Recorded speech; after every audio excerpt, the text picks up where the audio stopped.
Coming up on Mountain News at 5:30, a Kentucky church is taking a stand against political violence and is inviting folks in the community to join them. And the Supreme Court heard arguments today in a case involving gun ownership and marijuana usage. And get ready for several days of rain chances beginning today. Details coming up. Dedicated to southern and eastern Kentucky, this is WYMT Mountain News at 5:30. Good evening, I'm McKinley Calandrino. A Lexington church is taking a stand against political violence and is inviting the entire community to join them. The historic St. Paul Catholic Church will host its United Hope event Thursday evening. Madison Porter shares the details.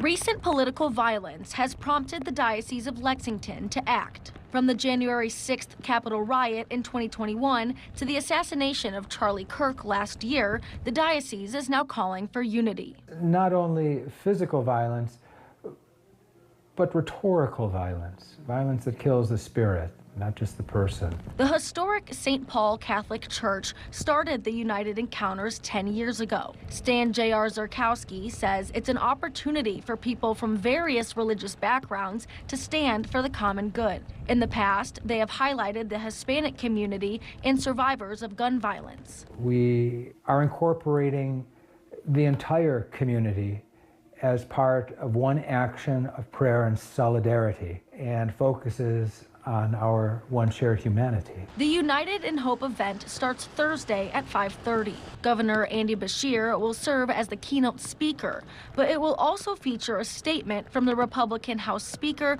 and various traditions from other religious beliefs. Zurkowski says bringing unlikely allies together is exactly the point. Coming together to stand shoulder to shoulder, to talk about something that's important to us, and that's the dignity of every human person and the political violence that has gotten way out of hand and is an assault upon the dignity of the human person. In Lexington, Madison Porter, WKYT. The United in Hope event is at the historic St. Paul Catholic Church off Short Street. Zaworski says the church doors open at 4:30. One person is dead after a motorcycle crash in Wayne County, Kentucky.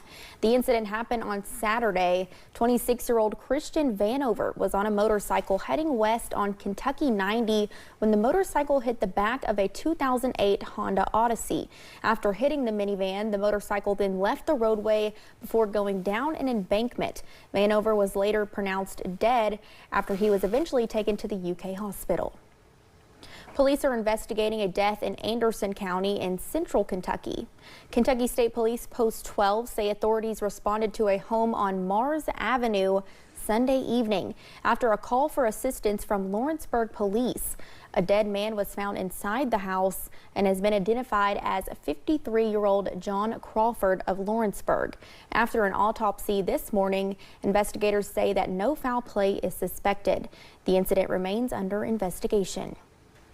West Virginia State Police arrested a man who was accused of sexually assaulting a minor for multiple years. In early February, state police say they opened the investigation after receiving a CPS referral for a reported sexual assault in the Ethel area of Logan County.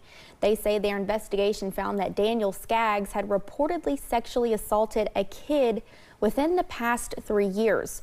Troopers got an arrest warrant for Skaggs this past Thursday, but when they arrived at his home, he ran into the nearby woods. Troopers were later able to find Skaggs and arrested him without any further incident. At least 9 people have died, or at least 9 people have been taken to the hospital after a mass shooting in a music venue in Cincinnati overnight Sunday. Police said they responded to the shooting at around 1 a.m. Officers at the scene told local media that 9 people suffered non-life-threatening gunshot wounds. There is no information about the suspect or what led to the shooting. Cincinnati's mayor issued a statement thanking police and first responders and offered prayers for all the victims. A bridge connecting Covington and Newport in northern Kentucky was demolished this morning. The Licking River Bridge was built in the 1930s, but was no longer able to handle modern traffic needs. Officials said about 700 pedestrians used that bridge every day. Today's demolition is part of a $100 million replacement project, and Governor Andy Beshear highlighted that the new bridge will be more than safe, reliable connections. It'll be a new landmark of progress in the Commonwealth. This bridge will be more than steel and concrete. It will be a manifestation of progress about how far we've come, but we've still got a lot of room to grow. When it's complete, this new crossing is going to increase safety, support our economy, and give Northern Kentucky a landmark that future generations will be proud to call their own. Construction on a new bridge will begin later this year. The new structure is scheduled to open in 2028. Lawmakers in West Virginia advanced a bill they hope would stop cars from approaching children after getting off of a school bus. The bill would allow footage from cameras mounted on school buses to be shared directly with law enforcement. One instance that sparked urgency to get the ball rolling on this bill was last year when a child got off in Kanawha County. Instead of stopping behind the bus, a car came towards the child, narrowly missing them before swerving onto a curb. Officers say this will make it easier to catch someone passing a stopped bus. I'm fortunate in my county, our law enforcement works very well with us to make sure we have what we need. If we can get the copy of their license plate, they're willing to go out and do whatever they need to. This just gives us a little more flexibility around the state to make sure that we're doing everything we can to catch those individuals that pass our stop school buses. The bill will now head to a vote on the House floor before it would head to the Senate. Many folks in eastern Kentucky experienced rain to begin the work week. How long should we expect to continue that? First Alert meteorologist has the answer to that question. Well, at least for the next 10 days, McKinley, we do have those rain chances in the forecast. Take a look here at some of the rainfall totals since midnight. Over towards Harlan, picking up around 2,600 of an inch, just under 500 near Monticello, 700 near McKee, 1,500 near Manchester, 1,300 near Louisa. And those numbers will continue to go up as we go throughout the next several hours. Here's live pinpoint Doppler radar. We are seeing that rain pushing through eastern Kentucky, go a little farther to the north over towards the Maysville area. See this area right here in pink? As we're seeing a little bit of wintry mix falling at this time near the valley area near Eagle, north of Maysville, even north of Cincinnati, getting in on some freezing rain activity at this time. Of course, the farther north you go, the cooler it is. We got Moorhead, 34 degrees. We're sitting at 43 in Hazard, 10 warmer in Middlesboro. If you have plans over the next 12 hours, we'll keep the shower chances in the forecast. Then we're going to get a break in the overnight hours. Temperatures, though, courtesy of warm front, are going to go up, not down. So that's going to be something interesting there. When you wake up in the morning, temperatures in the upper 40s and low 50s will reach you. Now, somewhere on the 10-day, I have upper 70s, very close to 80. And I'll tell you when that is coming up in the First Alert forecast in a few minutes. McKinley. Thank you, Eric. Attacks between the U.S. and Israel against Iran spilled into its third day. President Donald Trump said he would not rule out putting troops on the ground in the Middle East and adds the campaign could go on for several more weeks. At least 6 U.S. service members have been killed during the Iran conflict.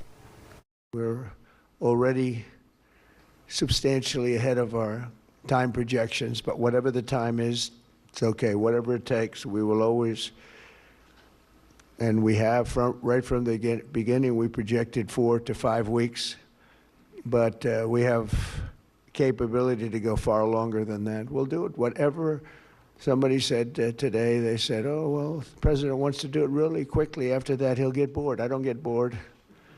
There's nothing boring about this. Multiple lawmakers, including Kentucky Representative Thomas Massey and Senator Rand Paul, have condemned the president's move to strike Iran without the approval of Congress. Nearly 6 out of 10 Americans disapprove of the country's decision to take military action against Iran. That is according to a new CNN poll conducted by research firm SSRS. More than half also believe the conflict will drag on for an extended period of time. Most also question President Donald Trump's handling of the situation, with 60% saying he does not have a clear plan. Most also say he should seek congressional approval before any further action. 2 people were killed in a shooting at a bar in Austin, Texas. The shooting happened in the early hours yesterday morning. Authorities say a man rolled down his window in an SUV and opened fire. At least 14 others were injured. The suspect was also killed. Police are trying to figure out whether or not the shooting may have been motivated by the strikes put on Iran by the U.S. and Israel. The Supreme Court heard arguments today in a case that could have major implications for the Second Amendment. The justices will now decide whether people who regularly use controlled substances like marijuana can own a gun. WYMT's Washington correspondent Stephen Goyne reports.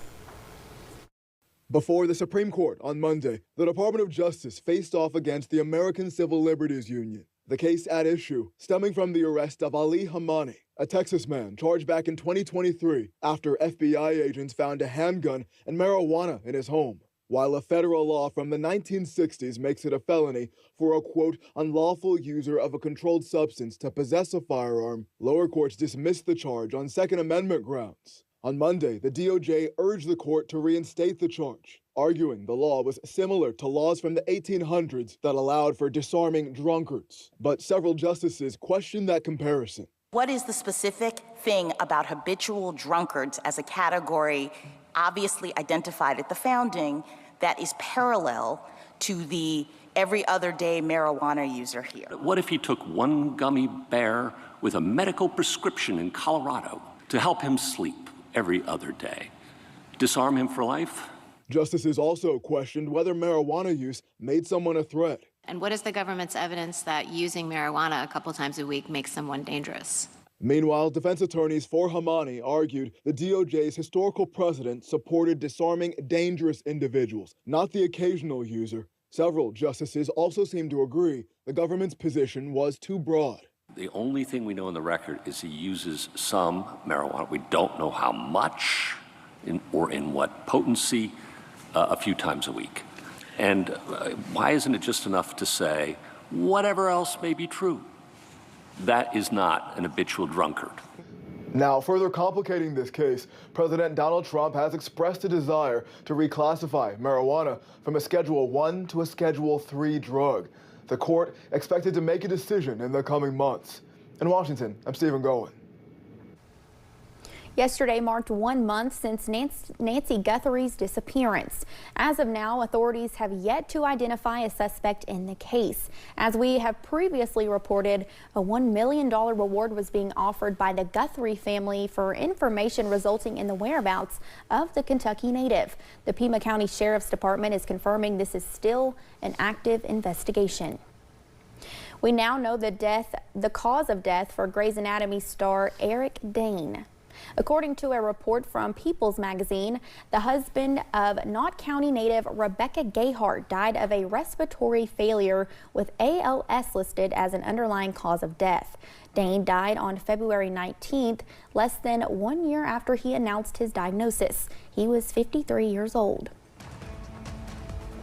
Still to come on Mountain News at 5:30, Apple is coming out with an alternative version for their most recent iPhone model in an effort to boost sales.